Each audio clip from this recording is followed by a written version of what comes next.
Hello students, कैसे हैं आप सब। आई होप आप सभी अच्छे होंगे। और आज हम लोग करेंगे क्लास 9th की वर्कशीट नंबर 67। ये वर्कशीट सामाजिक विज्ञान की वर्कशीट है और इस वर्कशीट में हम लोग इतिहास पाठ 2 यूरोप में समाजवाद एवं रूसी क्रांति पुनरावृत्ति भाग 2 कर रहे हैं। मतलब कि इसकी दूसरी पुनरावृत्ति कर रहे हैं। इससे पहले भी इस चैप्टर के कुछ प्रश्नों की पुनरावृत्ति हम लोगों ने की है। आज जो हमारे पास प्रश्न हैं, इन प्रश्नों की संख्या कुछ ज़्यादा है। आज की वर्कशीट में कुल 20 प्रश्न हैं और इन 20 प्रश्नों को हमें आज करना है। तो ये कोई बहुत ज़्यादा भी नहीं है और बहुत वास्ट भी नहीं है। ये आसान से सारे सवाल हैं। सारे सवाल बहुत तुरंत ही हो जाने वाले हैं। लेकिन इस प्रश्न से हम ये अनुमान लगा सकते हैं कि ये चैप्टर कितना महत्वपूर्ण है। ये आपके परीक्षा में हमेशा पूछा जाने वाला चैप्टर है और इससे कुछ न कुछ प्रश्न आते ही हैं। इसलिए आप सभी इस चैप्टर के सारे प्रश्नों को अच्छे ढंग से करेंगे और बार बार इस चैप्टर को दोहराकर पढ़ेंगे भी। हो सके तो अपना नोट्स भी आप बना लेंगे। तो चलिए शुरू करते हैं, एक एक करके इन प्रश्नों के उत्तर लिखते हैं। यहाँ प्रश्न 1 है, समाजवादी विचार क्या थे। तो इसका उत्तर है समाजवादी विचार। समाजवादी विचार का मतलब पूंजीवाद की जगह समाजवाद को बढ़ावा देना है और इस विचार के अनुसार आर्थिक असमानता का कारण निजी संपत्ति है। समाजवादी लोग निजी संपत्ति के विरोधी थे। उसके बाद प्रश्न 2 है, प्रथम विश्व युद्ध में विभिन्न समूहों में कौन कौन से देश शामिल थे। तो हम जानते हैं प्रथम विश्व युद्ध में पूरी दुनिया 2 खेमे मित्र राष्ट्र और धुरी राष्ट्र में बट गई थी।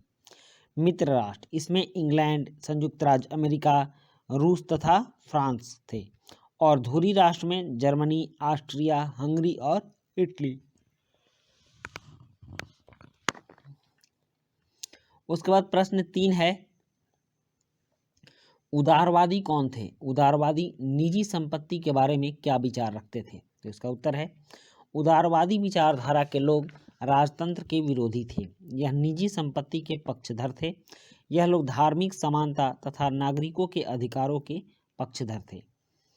प्रश्न 4 है, रूसी समाज में मीर कौन थे। तो इसका उत्तर है, रूसी समाज में मीर किसानों का एक स्वशासी संगठन था। किसानों द्वारा इसके अधिकारियों का चुनाव किया जाता था। इस संगठन द्वारा स्थानीय जंगलों, शिकार के मैदान, खाली भूमि, मत्स्य पालन को नियंत्रित किया जाता था।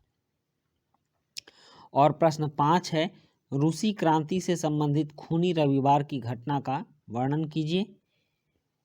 इसका रूस पर क्या प्रभाव पड़ा, इसको भी लिखना है। तो इसका उत्तर है, 1905 में एक रविवार के दिन कुछ मजदूरों ने जुलूस निकालकर जार से मिलने तथा याचिका देने की घोषणा की।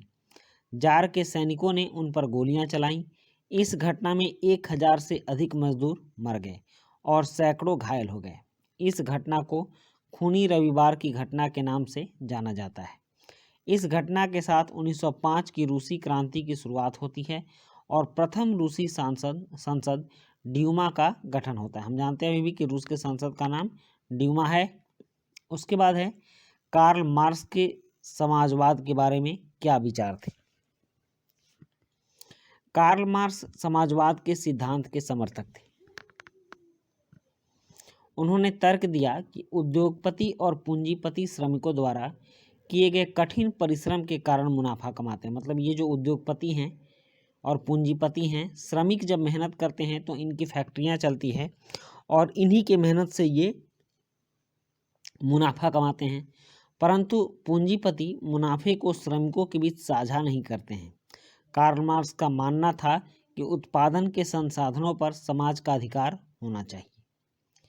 उसके बाद है प्रश्न 7। प्रश्न 7 है, उदारवादी गणतंत्रवादी नहीं थे, इस कथन को स्पष्ट कीजिए। इसका उत्तर है, उदारवादी समान मताधिकार के पक्ष में नहीं थे, इसलिए उन्हें गणतंत्रवादी नहीं माना जा सकता है। यह धार्मिक समानता और नागरिकों के अधिकारों के पक्षधर थे।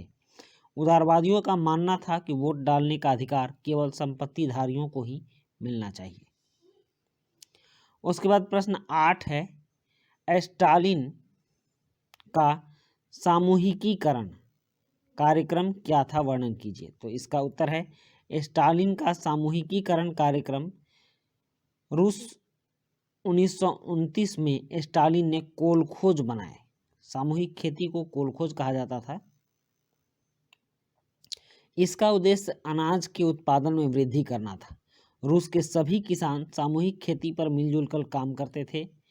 कोलखोज सामूहिक खेत के लाभ सभी किसानों के बीच बांट दिया जाता था। इस निर्णय का वहां के नाराज किसानों ने विरोध किया, क्योंकि इससे उत्पादन में कोई विशेष प्रभाव नहीं पड़ा था। उसके बाद है बोल्शेविक और मेंशेविक। बोल्शेविक कौन थे और वे मेंशेविक से किस प्रकार भिन्न थे? तो इसका उत्तर है, बोल्शेविक रूस की एक राजनीतिक पार्टी थी जिसके नेता लेनिन थे। बोल्शेविक का अर्थ है बहुसंख्यक, जबकि मेंशेविक का अर्थ है अल्पसंख्यक। मेंशेविक क्रमिक परिवर्तन और संसदीय स्वरूप की स्थापना में विश्वास करते थे, जबकि बोल्शेविक क्रांति के द्वारा समाज में बदलाव चाहते थे। प्रश्न 10 है, जार शासन के आम लोगों के बीच लोकप्रिय न होने के क्या क्या कारण थे? तो इसका उत्तर है, जार शासन के लोगों के बीच लोकप्रिय न होने के निम्नलिखित कारण थे। पहला, निरंकुश शासन। दूसरा, राज परिवार का नैतिक पतन। तीसरा, रूसी भाषा तथा संस्कृति को गैर रूसी राष्ट्र पर थोपना। चौथा, प्रथम विश्व युद्ध में रूस की क्षति। पांचवा, खाद्यान्नों की कमी। और छठा, किसानों तथा श्रमिकों की दयनीय स्थिति। उसके बाद प्रश्न 11 है, लेनिन की अप्रैल थीसिस क्या थी, स्पष्ट कीजिए। तो लेनिन की अप्रैल थीसिस, युद्ध समाप्त किया जाए, जमीन किसानों को दी जाए, बैंकों का राष्ट्रीयकरण किया जाए। और प्रश्न 12 है, 1905 की रूसी क्रांति ने 1917 की अक्टूबर क्रांति का आधार तैयार किया। इस कथन की न्याय संगत व्याख्या कीजिए। तो इसका उत्तर है, 1905 की रूसी क्रांति के बाद स्थिति और भी बदतर हो गई, जिसके कारण क्रांति की आग अंदर ही अंदर सुलगती रही। 1917 में जब क्रांति की शुरुआत हुई तो लोगों का गुस्सा फूट पड़ा। इसलिए कहा जाता है कि 1905 की रूसी क्रांति ने 1917 की अक्टूबर क्रांति का आधार तैयार किया। उसके बाद है प्रश्न 13, और प्रश्न 13 है, 19वीं सदी के दौरान यूरोप में कौन कौन से सामाजिक और आर्थिक परिवर्तन आए? औद्योगिक विकास का क्या क्या योगदान था? इसका उत्तर है, 19वीं सदी के दौरान यूरोप में औद्योगिकीकरण का दौर शुरू हुआ, जिसके परिणाम स्वरूप एक नए वर्ग, मजदूर वर्ग का उदय हुआ। औद्योगिक विकास के कारण समाज में सामाजिक और आर्थिक असमानता को बढ़ावा मिला, क्योंकि अधिक मुनाफे के लिए मजदूरों से अधिक कार्य करवाया जाता था तथा कम वेतन दिया जाता था, जिससे इनकी हालत दयनीय थी। उसके बाद है प्रश्न 14। प्रश्न 14 है, रूसी क्रांति के लिए उत्तरदायी कारकों का वर्णन कीजिए। तो इसका उत्तर है, रूसी क्रांति के लिए उत्तरदायी कारक, किन कारणों से रूस में क्रांति आई, इन बातों को हम देखते हैं। तो सबसे पहले विचारकों का प्रभाव। 1904 और 1905 में रूस जापान युद्ध और प्रथम विश्व युद्ध में हुई क्षति, निरंकुश राजतंत्र और किसानों की दयनीय स्थिति। रूस में ये सारी जो बातें थी, इसी की वजह से रूस में रूसी क्रांति हुई। 15 नंबर क्वेश्चन है कि रूसी क्रांति की क्या क्या वैश्विक प्रभाव पड़े? तो इसका उत्तर है, रूस की तरह दूसरी सरकारों ने भी अपनी प्रजा का ख्याल रखना शुरू किया, और रूस की साम्यवादी सरकार को देखकर संसार के अन्य देश जैसे चीन, वियतनाम इत्यादि देशों में भी साम्यवादी सरकार बनी। रूस की क्रांति के बाद पूरे विश्व में पूंजीपतियों और मजदूर वर्ग में एक निरंतर संघर्ष सा चल पड़ा। रूस में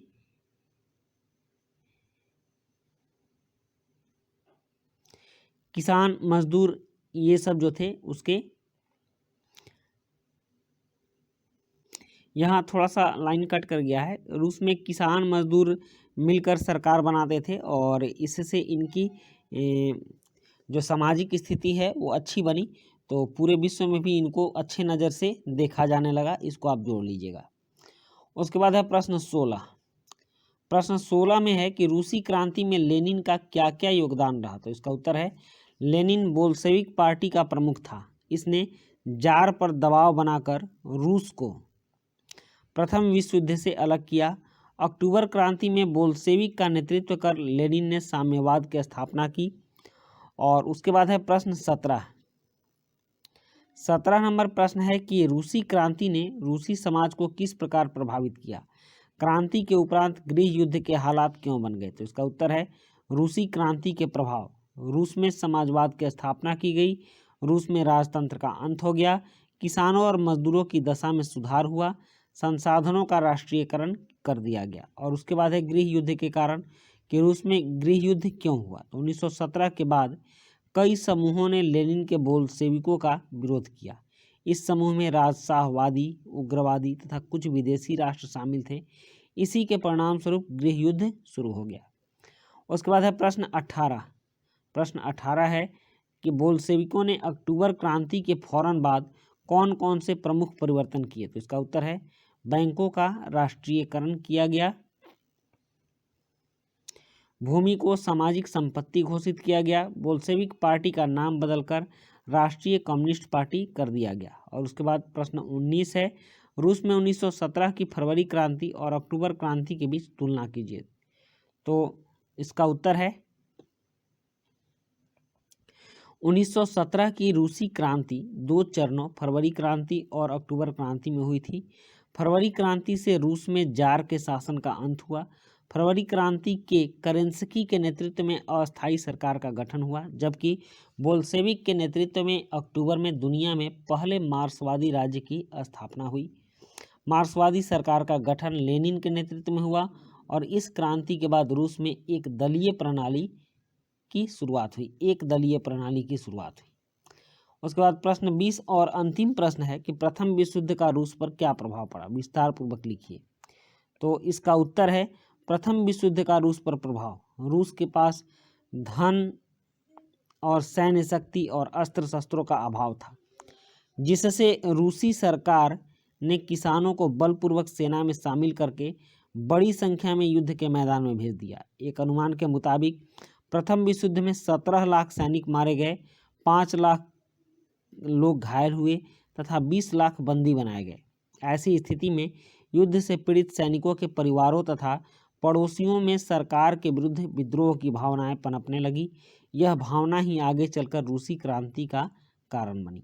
तो बच्चों, ये थी आपकी आज की वर्कशीट और आज की वर्कशीट में कुछ प्रश्नों की संख्या ज़्यादा थी, लेकिन इससे घबराने की ज़रूरत नहीं है, क्योंकि इन सभी प्रश्नों को पढ़ना है और ये सभी आसान प्रश्न थे और परीक्षा में इन प्रश्नों से ही कुछ प्रश्न आते हैं। ये चैप्टर भी काफ़ी इम्पोर्टेंट है, इसलिए आप लोग बहुत ही ध्यान से इस चैप्टर को पढ़िएगा।